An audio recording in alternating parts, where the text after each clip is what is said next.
Hello, Capricorn. It's umomgtarot, and this is your Who's Reaching Out Tarot card reading. So here we go. We're going to take a look at the zodiac signs, and then we're going to get into it. First card, Capricorn. What? You got Gemini. The energy is communicative, mischievous, lively, witty, and informative. Stimulating exchange is possible. Now, Geminis. A lot of people love the Geminis because A, they're an air sign, so they're intellectual, very cerebral, very like in your head. They're right in your head. They get to your heart through their head. Ugh, that sounds weird. The Geminis, they're very charming, they're very witty and clever, and when you speak to them, you feel like you're talking to an old friend, or you feel very familiar with them and connected. But I always say this because like I've met a lot of Geminis, and they make you feel like you're so special when they're talking to you. And then you feel special. You're like, oh my god, you really like me. Oh my god, I like you too. Like, oh, okay.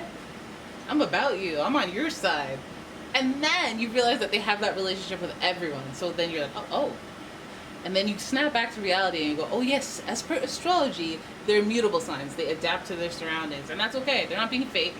They're just trying to, some Geminis, they need that. They need to build allies. They want to be vulnerable. They don't want to be vulnerable. So then we have Aquarius here. The energy is freedom-loving, rebellious, idealistic, and technological. Dude, if we have two air signs in one reading, and this is the person reaching out, they're coming into some mind game things. But let's be more optimistic about it. And I'll say that Aquarius people, they show you what you're made of. They challenge you intellectually, and sometimes one thing they do is they get hot and cold. They get very, very detached, and it's not fun as a water sign myself. It's not fun, but like again, a Capricorn's gonna find it intellectually stimulating. They're gonna respect it. They're gonna be not bothered about it because they're not super emotional. So it's a thing that can come up positive, if I'm being honest. But then we have Scorpio. The energy is intense, masterful, thoughtful, and magnetically charming, but also secretive and possessive. So Scorpio is a water sign, so there is some emotion there. Okay, I jinxed it. I totally did. I'm sorry, guys. But Scorpio, yes, Scorpio is a very, very like, I need to test your loyalty. I need to know that you're loyal. I will stalk you. I will look into things. I will not just be like, oh, whatever, and then brush it off. I will say that, and then I will go stalk you. They're very intense sign.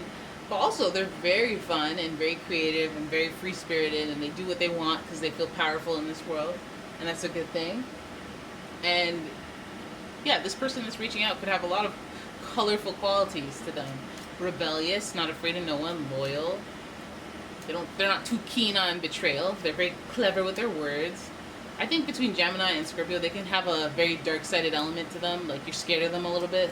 You're scared to make them upset a little bit. They're rebellious, so little controversy coming with them. I don't want to say hothead. But Scorpio is associated with Mars, the ruling planet, as well as Pluto, which is death and rebirth. But we don't want to talk about that. But the Mars aspect can be very like, there's challenges, there's adversity, there's upheaval, there's arguing, there's conflict, and with Aquarius being rebellious, this person could have even like inner conflicts, but they could be confrontational. They could, because they're smart. With Scorpio and Aquarius energy, they're smart. And then Gemini, clever, witty. We don't know. This person's a triple threat. Or they could be just about the best person you could ever be with. Entertaining, smart, loyal, and very dedicated to you. So let's have a look at this spread and see what this connection entails. They were sad to let you go. Oh, this person is feeling like it's like either one of those situations where they had you there and then you start to get cozy with someone else and like, wait a minute, that's mine. Hey, let me break my neck to look backwards. Hey, right? So we have the Five of Swords in reverse, followed by we got the Page of Swords. Why are we going so much air? There's so much chit chat. There's gossip now. We have gossip involved. A little bit of he said, she said. Oh, what'd they say about me behind my back? What? Who said what? Okay, well, I heard this, so I guess that's what we're dealing with. We have more air. We have more Aquarius here with the Fool card, which is somebody taking a leap of faith and taking a risk and diving into a new opportunity. unmanifested potential. So lots of air, lots of communication, lots of thinking.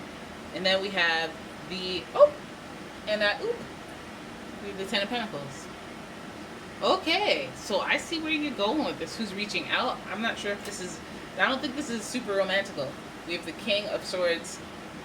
The King of Swords. So this person, King of Swords in reverse. This person, okay, here's what it is, guys. So who's reaching out? I think that this might pertain a little bit more to your work, a little bit more to your finances or health, and your, so looking backwards, I feel like you might get a call from a former boss right off the bat, okay? Right off the bat. This person looking back on regret, maybe somebody that you, a former employer or somebody who has you and then you're thinking about leaving. I think that you're, you know, shopping around, you're searching around, you're doing some talking, you're looking around for jobs, and that might trigger the boss to know what's going on, or, you know, there might be rumors, there might be gossip, all right? And I feel like there's seeing the potential in what types of freedoms or jobs you can have. So being rebellious, wanting to leave your job and maybe be an entrepreneur, maybe do something completely differently. So maybe this job has given you a thirst for a different type of job altogether, and so you're willing to take a risk, a leap of faith in order to go towards that. But I think that, like, that what predates that is just a bunch of confusion, and I don't know what I'm going to do, and like, I might try this, I might try to apply for that, I might, you know, maybe I should go back to this old job, maybe I should, you know, there's a lot of thinking, there's a lot of, like, weighing options, there's a lot of, like, mathematics about it, like, well, let me try this, let me throw my energy this way and that way, and let me give myself this deadline, and you know what I mean? Like, there's plans. And I feel like some of you guys are, the leap of faith is like, okay, I almost want a new job, but here's the thing, I may get offered more money by my employer, I may just ask for more money to weigh my options and see what they're willing to give me when I take a new job, or when I, you know what I mean? Like, trying to reevaluate or reassess what your value is at the company and what they're willing to interact with when it comes to negotiations.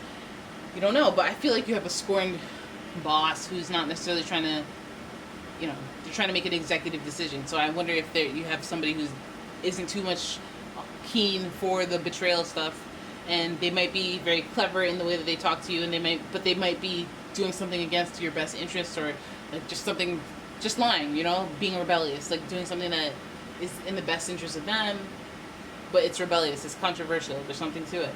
The King of Swords never had the reputation to not be a little grimy, or not be a little, like, blunt or painful in execution. Think about what executive decisions are. It's like, okay, it's either save a village or shoot down innocent planes. And I know that that's the kind of stuff that presidents have to make. Like, do we, you know, hurt 10 civilians on purpose, or do we, and then we spin it as a story? I don't know. But the King of Swords definitely means, like, going for the jugular and destroying your opponent, your competition, or whatever. And I feel like if he was on the upright, I'd be like, he'd probably be a sharp-tongued boss, or somebody that you're intimidated by because of their authority and their sternness, their no-nonsenseness. But when he's in reverse, I feel like, okay, this person's against you. This person's not trying to help you win. And I think if the Ten of Pentacles is upright, you have a very big chance of opportunities. Maybe this person could be resentful of that.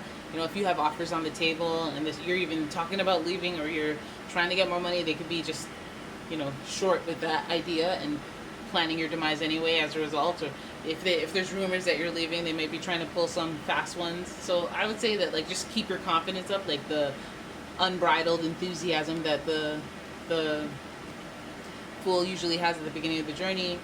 Just being, you know, the sun shining behind him. It's like, I'm being very, like, optimistic and moving forward regardless of what I know comes next. I'm just going to keep it moving upward and onward and upward. And so, like, never act in the spirit of recoiling and, like, defense. Like, let me try to outsmart.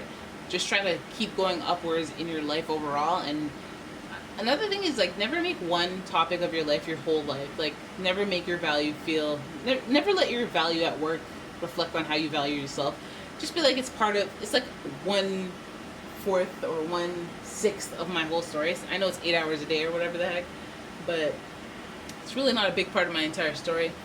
So no matter how a job goes, if it goes left, don't be too hard on yourself. Let's see the archetype of this person that's reaching out. Okay.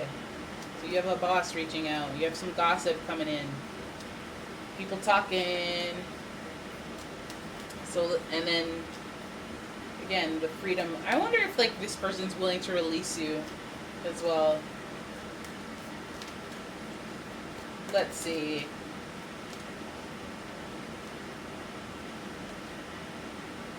Alright.